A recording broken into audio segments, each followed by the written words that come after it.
मेरे पिताजी के समय से गांव घुकावाली से विशेष लगाव रहा और मुझे याद है कि जब हमने चौटाला से जींद तक की पद यात्रा की, कौन सा साल था वो? 2000 था? कौन सा? 99 था पद यात्रा।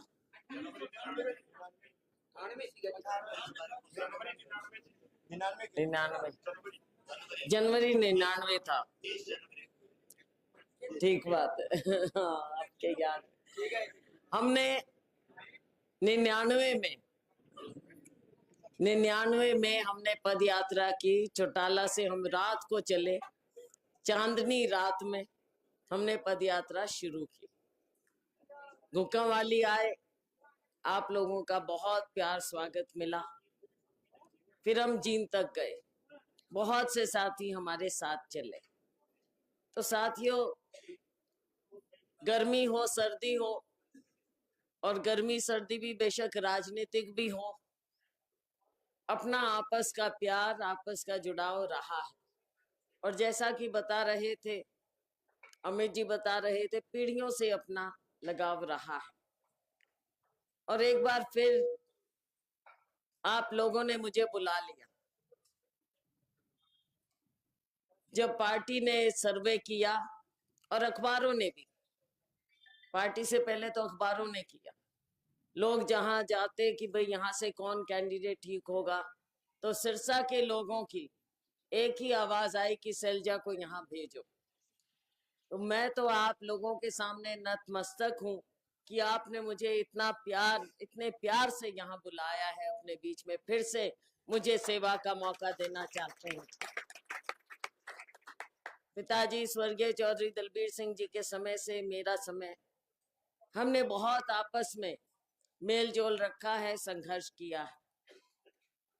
तो साथियों, मेरी बहनों, 36 बिरादरी से मेरा यही कहना है, मेरा अनुरोध है कि जो नई पीढ़ी है, बच्चे हैं, पोते हैं, पुराने हैं, दादा हैं, पिता हैं, आपको बातें याद हैं, लेकिन अब समय आ गया है, हम आगे की ओर बढ़ेंगे, आगे की ओर देखेंगे, इलाके के काम करने। इलाके में बहुत बड़ा मुद्दा नशे का है, उस पर हमने काबू पाना है। यहाँ के काम है, काम डॉक्टर साहब करवा रहे हैं, हमारे अमित जी करवा रहे हैं, विधानसभा में पूरी आपकी आवाज उठती है, लेकिन कामों का कभी अंत ना हो सकता, ना होना चाहिए, क्योंकि आगे से आगे हमको नई बातें, नई चीजें लानी चाहिए।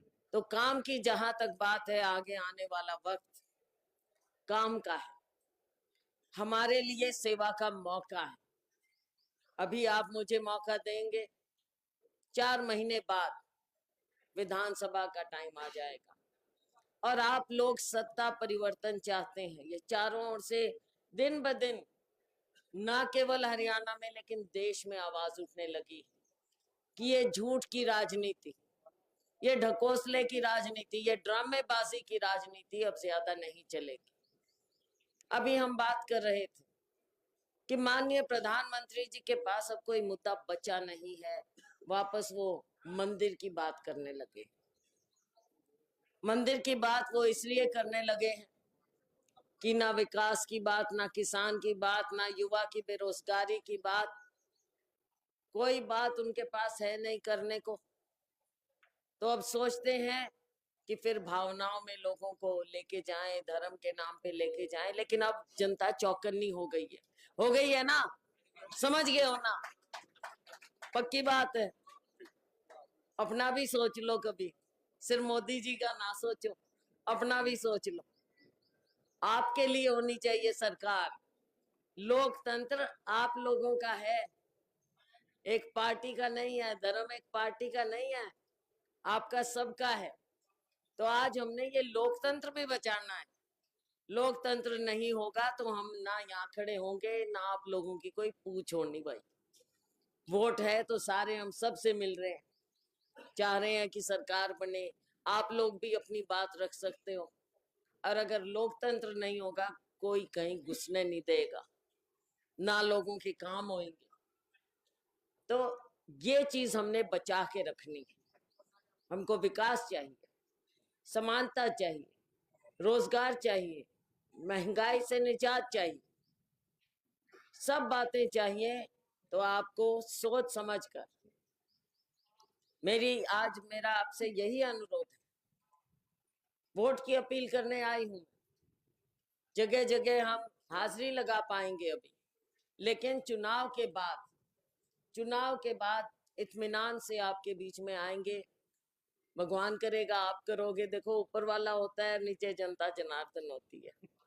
आप दोनों ने चाहा, चुनाव जीतेंगे, आपके बीच में आएंगे। फिर आपकी और हमारी सीधी बात है, कोई कहानी नहीं।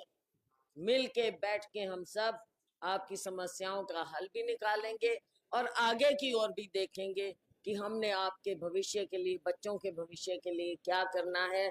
तो साथियों, मेरी हाजिरी लगाइएगा आज। आपका बहुत बहुत धन्यवाद। आपने जितने प्यार से